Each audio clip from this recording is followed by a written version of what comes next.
All right, we're going to get ready for our next speaker.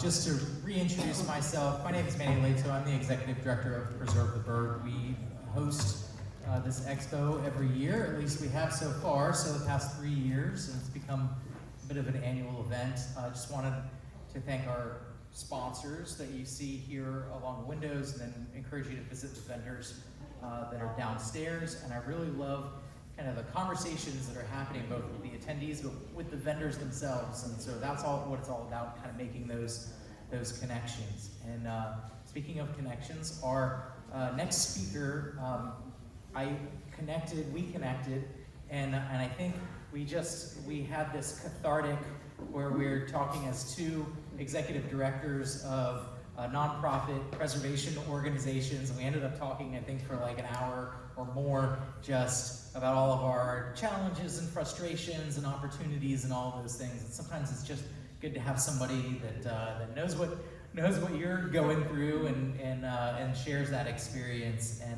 And also, I think it's important, as I said earlier, to bring in voices from around the Tampa Bay area. I know that we're intensely focused. We are St. Pete for sure, but I think it's important to see what's happening in other communities and other cities. See what they're doing. What are their challenges? Where are their successes? And I think we're going to hear about a couple of successes from Erin DiFazio. So let me read her official bio, if you please. In her role as the program director for the Sarasota Alliance for Historic Preservation, Erin works, of course, with the help of her board and lots of other talented people, just like we do here at Preserve the Bird, but she works to preserve the historic buildings of Sarasota, from the old Florida cottages to the Sarasota School of Architecture and beyond. Also, as a licensed realtor with Chrome Realty, she draws on her past as a historic restoration contractor in Connecticut to assist customers with smart investments to accurately budget for repairs and renovations and market special properties to their unique niche. Erin believes that her library card is the most valuable thing in her wallet because it feeds her insatiable appetite for books. And I welcome Erin DiFazio.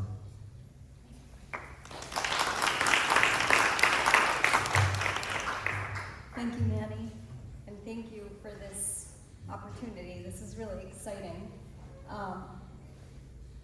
Hello, everyone. I am Erin DiFazio, and I am, I have the good fortune to be the program director, the first ever staff person for the Sarasota Alliance for Historic Preservation.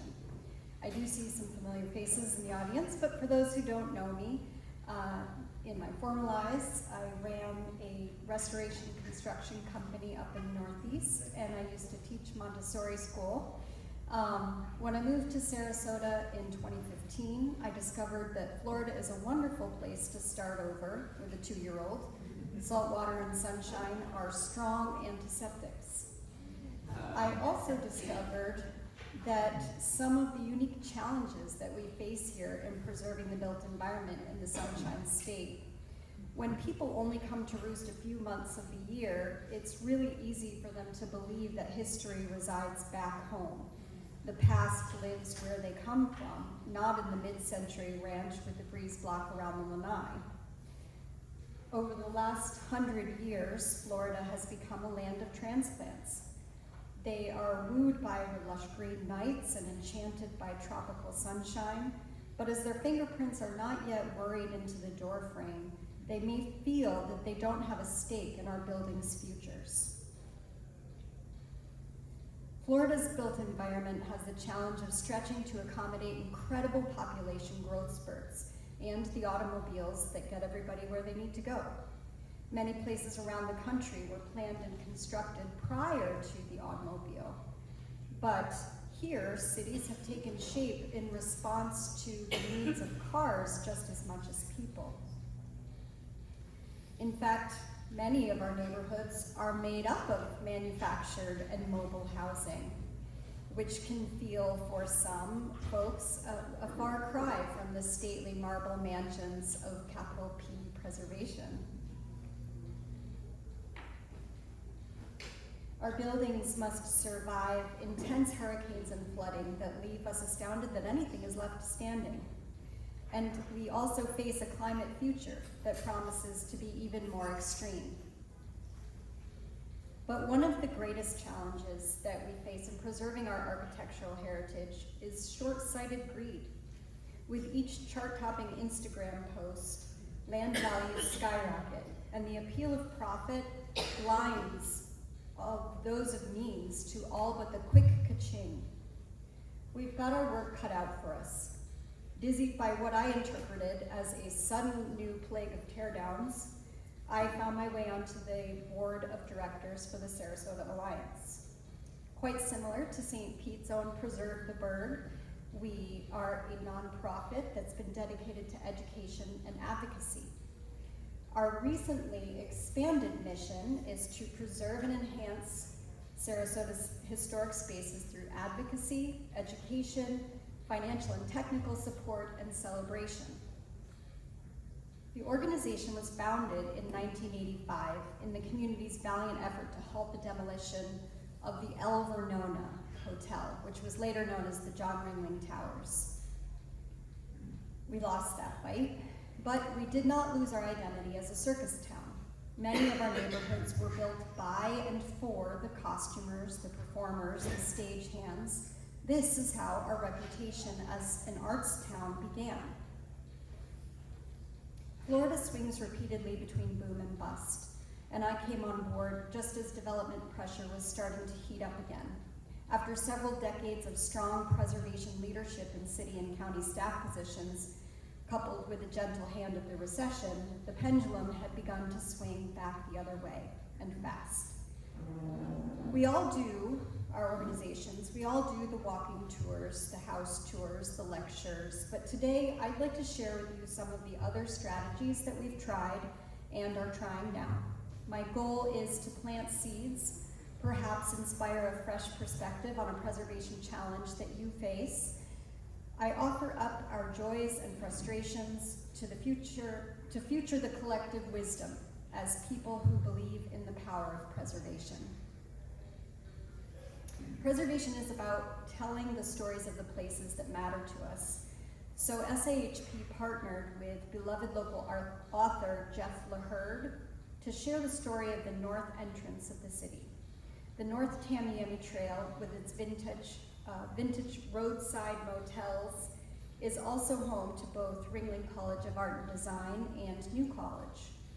Our goal in publishing this narrative history was to ignite a dialogue among local residents and stakeholders about which remaining pieces of our past should be safeguarded so that they may continue to share their stories for future generations. The timing of this publication was key, as the schools, the airport, and the business community are poised to expand their investments in this stretch of pavement over the next couple of years. Initially funded in part by a grant from the Sarasota Arts and Cultural Alliance, which was before my tenure, the project stalled out several times, but we made it to print in 2022, and the proceeds from sales have covered the hard costs. The additional time also gave us the opportunity to expand the text to address segregation and the markedly absent African American narratives, with a foreword crafted in collaboration with Mayor Willie Shaw and Mr. Judson Grimes. The book is still available on our website if you'd like to check it out. Another project of note is the Vamo Charrette. In 2019, Sarasota County reached out to SAHP for a letter of support to purchase a waterfront parcel that holds 2 historic structures through the Parklands Acquisition Program. Their main goal was to preserve the water line, the bayfront there, and the mangroves. But we then worked closely with the surrounding neighborhoods to forge channels of communication with the County Parks Department. And once their purchase was complete, they hired a local team to explore the feasibility of the park project, which was unfortunately packaged with an inaccurate and misleading historical analysis. So we did our own research, compiled a rich factual timeline embedded in community context for both the wood frame turn-of-the-century building known as the Vamo Lodge and the 1925 Mediterranean Revival. Then we held a virtual charrette. This was in the middle of COVID, so suddenly people were not able to gather. But we pulled together community members, allied organizations, county parks, historical resource departments, professional architects, developers, landscape architects, etc., to determine potential funding strategies for the restoration of the Vamo Lodge, as well as potential uses for the buildings at this passive park site. Through the charrette, we were able to identify the opportunity for the county to sell Norma's House, as the historic Mediterranean Revival is known, back into private ownership, since it really is a cohesive part of the streetscape rather than the park property. The proceeds from that sale could be used to begin thorough restoration of the lodge. The county initially embraced this idea, even going so far as to put out an RFP.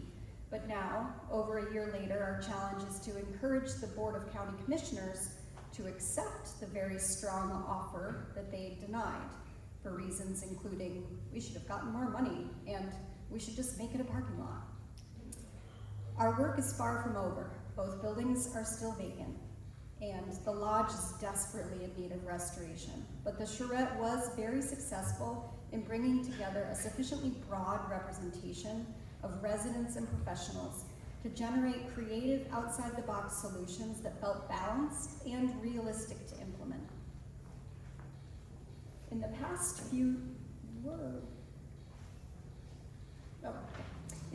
few years, we have also adopted a couple of programs that were initially launched by the History and Preservation Coalition of Sarasota County. The coalition is our umbrella nonprofit whose job it is to wrangle the numerous organizations that have history and preservation at the core of their mission. And ultimately, the goal is to provide collaboration opportunities. The Sarasota Six to Save is modeled after similar programs of the National Trust and the Florida Trust, and serves to raise awareness of threatened historic structures. Through coverage in local newspapers and magazines, this spotlight has succeeded not only in putting pressure on a property's stewards to ensure a positive outcome, as in the example of the Snookhaven House, which we saw earlier underwater, where the county had accidentally forgotten to include it on their master plan for the park, but also to bring together neighborhoods around a cause, as with the Philippi Crest Community Center, which is now its own nonprofit and has successfully raised sufficient funds for a new roof. There are ongoing efforts being made to save a 2023 nomination known as the Colson Hotel, one of the few remaining structures contributing to the Overtown National Historic District, which has been rebranded as the Rosemary District. I won't get into that. The Colson Hotel was built in 1925 by E.O. Burns for Lewis Colson to provide hotel accommodations to African Americans who were not allowed to stay at the whites-only hotels in Sarasota.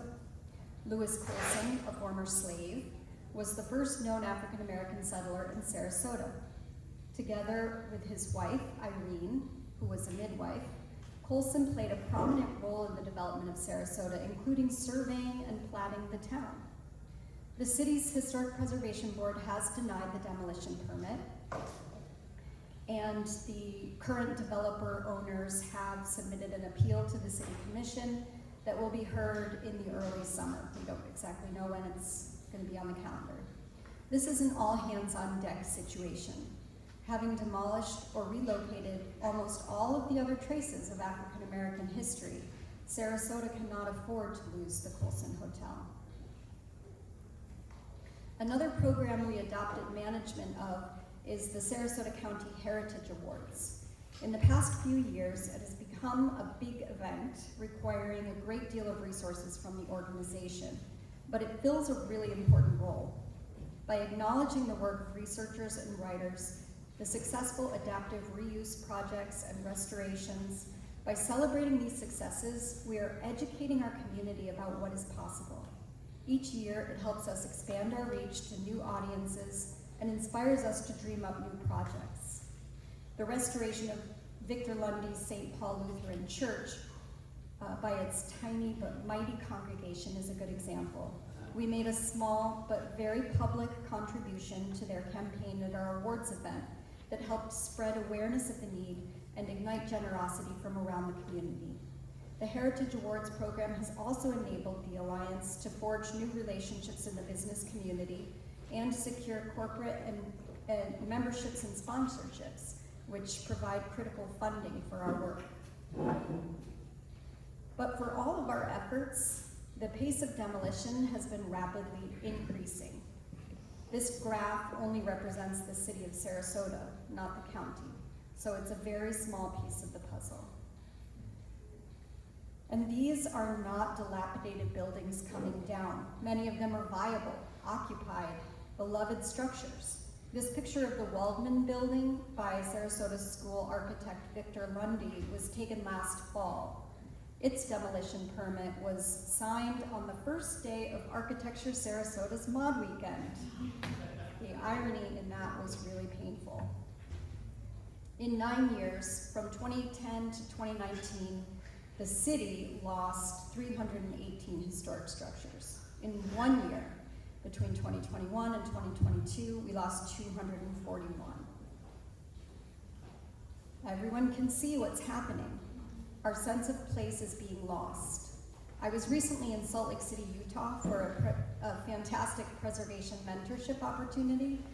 And once I got over the shock of seeing actual mountains with snow on them, I was hit with the realization that their big new buildings, the block-sized condo and office megastructures, look exactly like ours. In a city that couldn't be more different, the new architecture is identical. It's big, it's commercial, it's generic, vaguely modern, enormous. As one Sarasota native gracefully pointed out to me at History Day in the park when I was peddling cookies and pamphlets, she said, "If you're the ones who are supposed to be saving all the old buildings, y'all aren't really doing a very good job." Ouch. But she was right. And as an organization, we examined this reality and began exploring other ways that we might be able to have more of an impact. Thanks to our organization's deep bench of experts in the field, and with a feasibility study by Huffaker Preservation Strategies funded by the 1772 Foundation, we were able to pinpoint specific tools that could help shift the culture of preservation in Sarasota. With additional grants from the 1772 Foundation and Gulf Coast Community Foundation, we launched the Sarasota Preservation Program, comprised of 3 main components: historic preservation easements, low-cost loans for maintenance and restoration of historic buildings, and critical technical assistance. The goal being that the SAHP now has the tools in place to get out ahead of the problem. The board determined that the program will be run by a dedicated committee made up of members of our board alongside community members with key areas of expertise in law, development, real estate, preservation. We also recognized that we had finally outgrown our all-volunteer structure. At that time, I was serving as the president, but the board asked that I step down so that they could offer me the role of program director. And now I get paid for this work. This kind of program is a first in Sarasota County. Understanding that policy advocacy and public education, while critical, only goes so far, we realize that what our community needs is most urgently is tangible, practical solutions that don't leave it to the government to do the right thing. Instead, we are empowering and supporting homeowners directly. It is the most ambitious initiative that we have ever undertaken. No pressure. The first tool, an easement, utilizes personal property rights to empower owners to permanently protect the character-defining architectural elements of their building and prevent the demolition or insensitive alteration of their historic structure by future owners. It cannot be bought out by development money, and it cannot be overturned by commissioners. An easement is the only legal mechanism that exists to truly protect a historic property. It allows owners to reach back from the grave, ensures proper stewardship and monitoring, and provides the ability to legally defend the easement in court if necessary. An easement is a voluntary legal agreement that is customized to reflect the physical aspects that convey significance and the unique heritage values being protected. It is recorded alongside the deed and runs with the land, continuing to protect the building for future generations.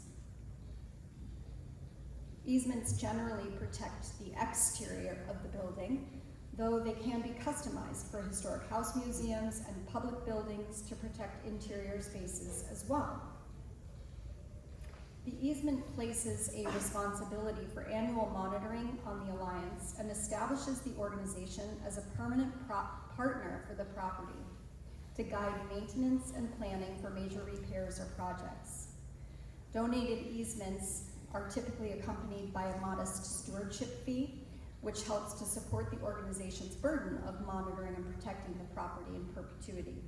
A portion of that fee is allotted to a legal defense fund, which is necessary should the need arise to defend the easement in court. There are tax incentives available to easement donors, including for National Register properties, an IRS-allowed income tax deduction for the value of the easement as identified by or determined by a certified appraiser. This deduction can be quite significant and can be taken in increments over a period of years. There's also the opportunity for the SAHP to purchase what is called a bargain sale easement. When an owner needs a bit more financial persuasion, or in a case of true financial hardship, our organization can raise funds from the community to essentially purchase the easement and then self-fund the stewardship fee. For those places that the community treasures the most, it is essential to have as many tools as possible in our belt. One initiative I'm not going to talk about today is the Transfer of Development Rights program that we are helping to expand throughout downtown Sarasota.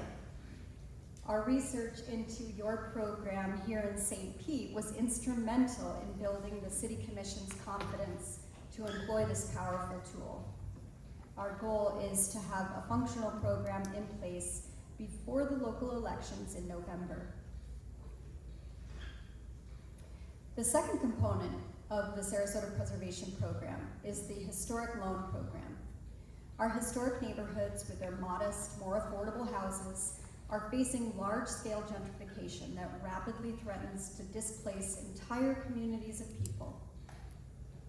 Not only the character, scale, and massing of these residential nooks are being destroyed by overpriced mammoth infill development, but the families, the artists, the teachers, musicians, writers, nurses, the people who are the soul of Sarasota are being driven out because they can't afford to stay. It is for this reason that the Sarasota Alliance created the Historic Loan Program. Our goal is to put resources in the hands of those who need them most, those of modest incomes, retirees, those property owners who may not have ready access to traditional bank lending, but for whom a big ticket item like a roof or a structural remediation would present a significant hurdle. These low-cost, flexible loans will be used to help stabilize and protect the property through primarily exterior repairs, paint, roofs, porch restoration, window repair and restoration, or replacement.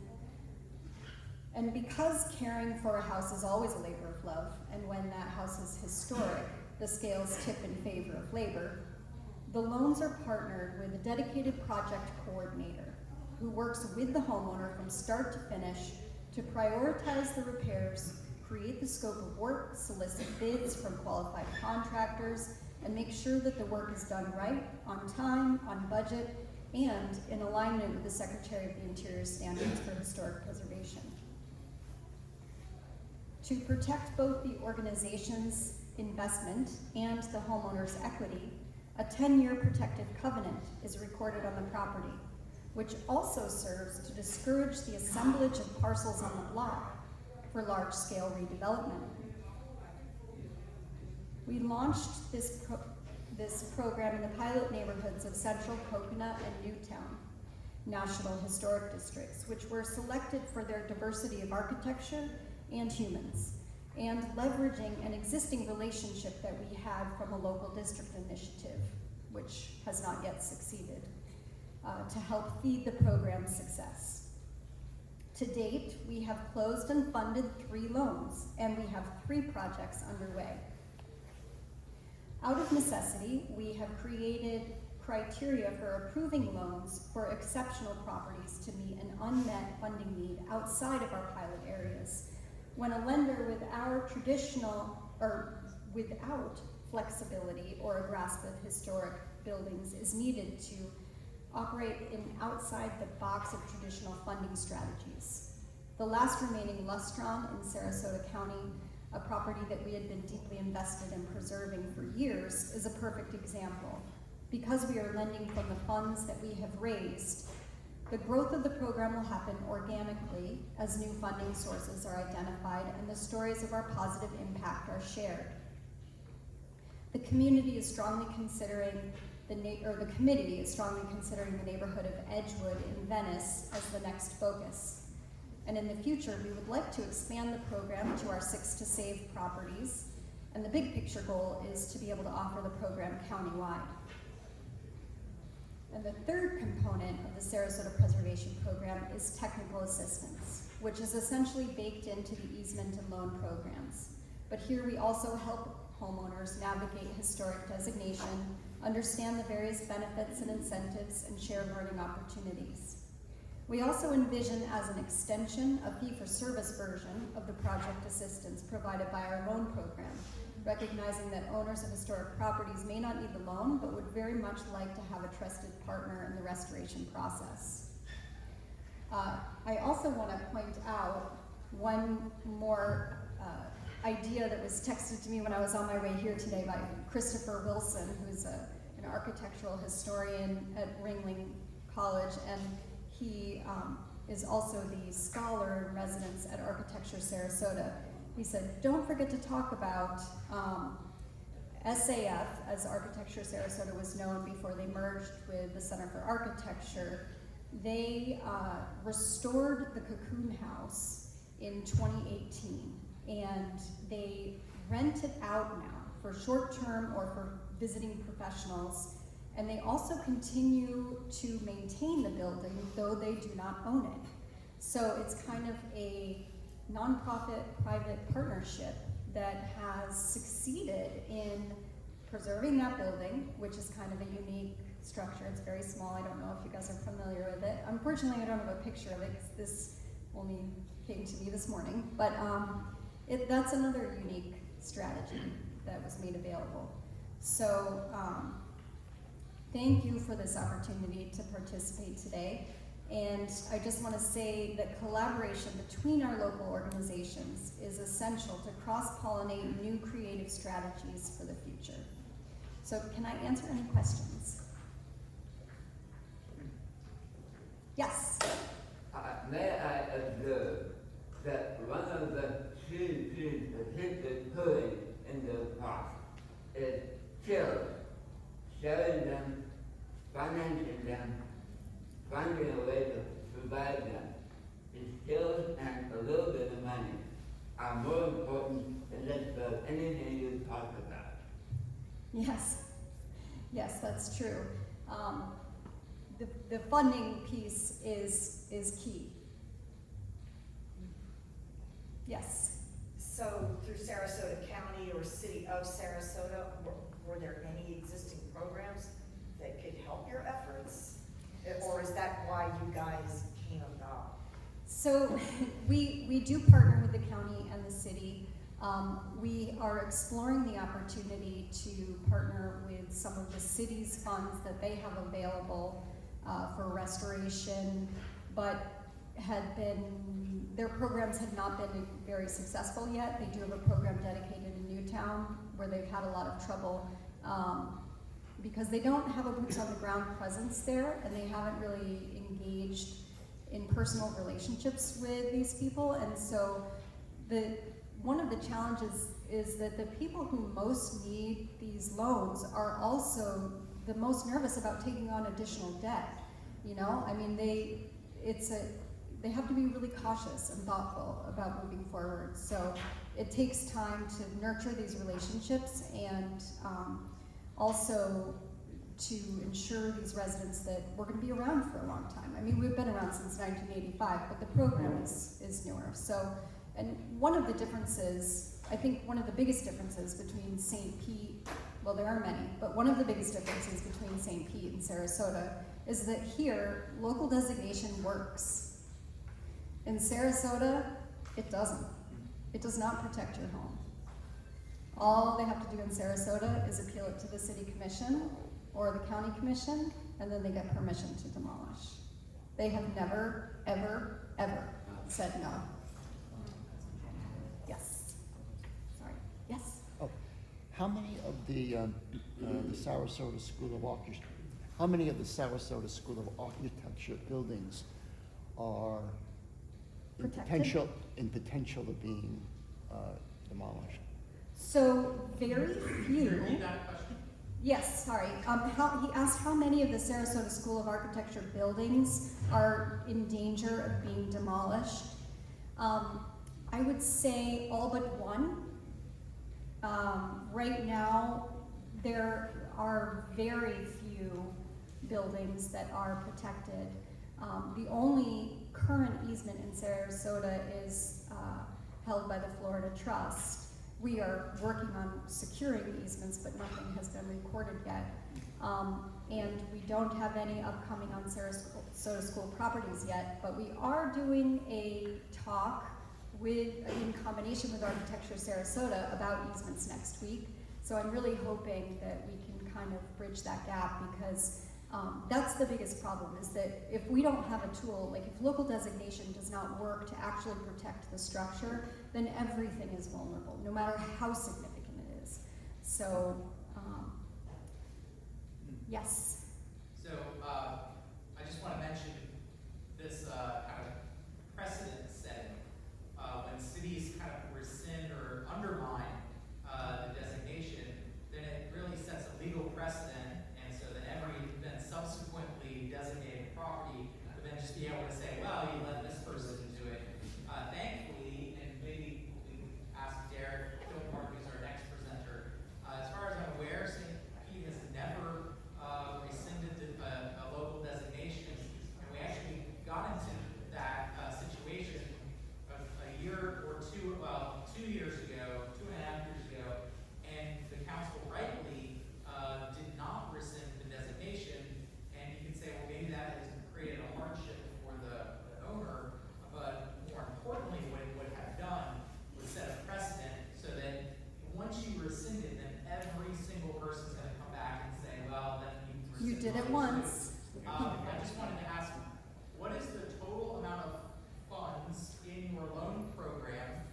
How much are you lending out? What's your sure. top loan amount per, maybe even per individual loan, but per year? So you don't want to exceed sort of a certain amount so that you don't deplete the purpose of your funds. So Yeah. can you just talk about that a little bit? Sure, absolutely. So we have, our organization divided its funds. We have a designated account for the loan pot, which is separate from our organization's operating costs, and also separate from our organization's preservation fund that we use like when we need to do a national designation or we need to contribute to something. So we have a separate pot, and we grew it to about $140,000. And so right now we have the funds to do 4 loans. We've made 3. Our loan budget right now, our total loan cap is $35,000. So when we first started talking about this program, $35,000 went a lot farther than it does just a few years later. So that's probably going to need to change in the future. As it is, it requires a lot of prioritizing and triage, to use those funds. But we anticipate building this loan pot so that we can do additional loans. And as of yet, we have not set a cap for how many we would be able to do. But it certainly would be, we would need to hire some more project coordinators to keep up with the work demand. But the project coordinator is paid for by the organization, and only a small portion of that is covered by a fee in the loan. It's just a 5% flat rate, so it's, you know, on a $35,000 loan, it's $1,750. And so that really only covers a few hours of his time, and the rest the organization has to make up. So it's really, you know, it's a program that requires ongoing funding. But the goal is that the loan money will come back and be able to go out again. Yes? You mentioned that one of the three things was having a group of craftsmen, people that are available, that are qualified. I didn't see anything about that. Yeah, so that is also an ongoing process. We do maintain a database of referrals that we provide out to anybody who asks of, you know, we collect them from everybody we speak to, and that is really helpful for people in the community. And ideally, this loan program will be able to train, I mean, this is kind of getting into my wishful thinking for the future, but I'd really love to start a trades program where we are building this knowledge bank back up, because we don't have it here, and we have a need for jobs, you know? I mean, we don't offer a lot of employment opportunities, especially in Sarasota, especially for younger people. So, I mean, it would be a really big win-win if we could do that. But in the meantime, we are just working with people who either have expressed an interest and want to learn more, or contractors who are like, oh, okay, I see, I could do that, you know, and then kind of learning as we go. Luckily, Frank Sparkman, who is Jerry Sparkman of Sweet Sparkman, it's his father who is our project coordinator. So he is, like, you know, so brilliant and has so much experience, and he's been able to really help shape the projects and guide the contractors. Yes? Thank you. Are you aware of a national organization that helps to train people to be contractors for restoration work, or vendors for restoration work? A national organization? I'm not. Looking for a big pool of skilled people. Yeah. Well, there is the Preservation Trades Network. I'm trying to remember. The Preservation Trades Network is a resource. I think part of the challenge is that when you dial down to a really local level, it's sparse, you know? And a lot of, like, I'm trying to remember, I think when I looked in Florida, there were people in Miami, you know, there were a couple of people in St. Augustine, you know, but there's not as much, I think there may have been one or two in Tampa, but I think part of it is that we don't have a lot of these tradespeople, and then also there isn't a lot of dialogue going on, so that they are advertising that work and networking in that way. Right, thank you. Thank you.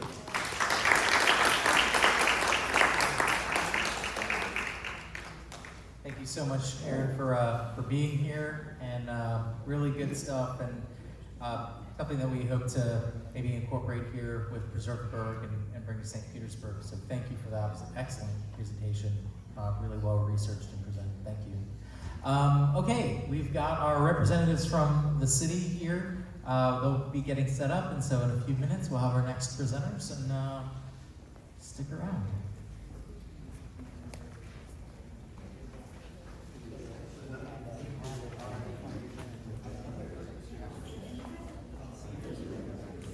As we wait for them to get started, I thought I should plug this. You know, one of the initiatives that we've undertaken is a economic impact study for historic preservation in St. Petersburg. We've released that study today. It's available on our website. If you go to preservetheburg.org, you can read that study.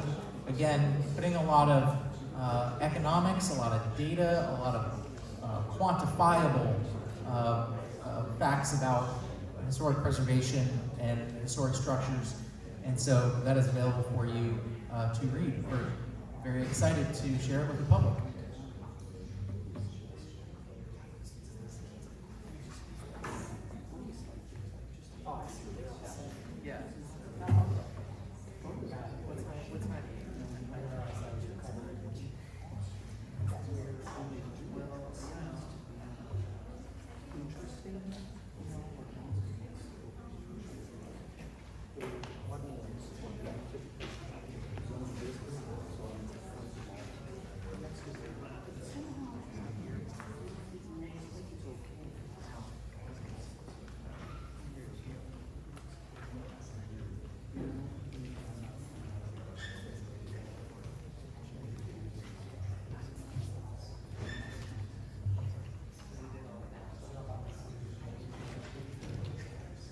Yeah. Yeah, I think so.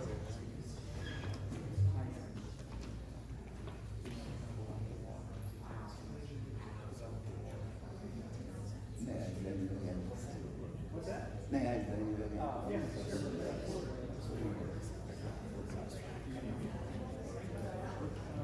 That's why I say. All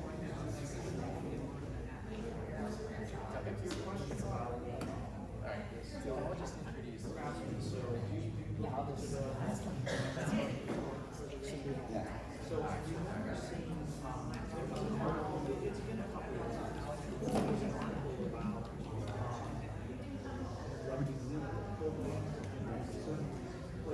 The property that they wanted to relieve the easement of, is that public knowledge? I don't know. You're talking about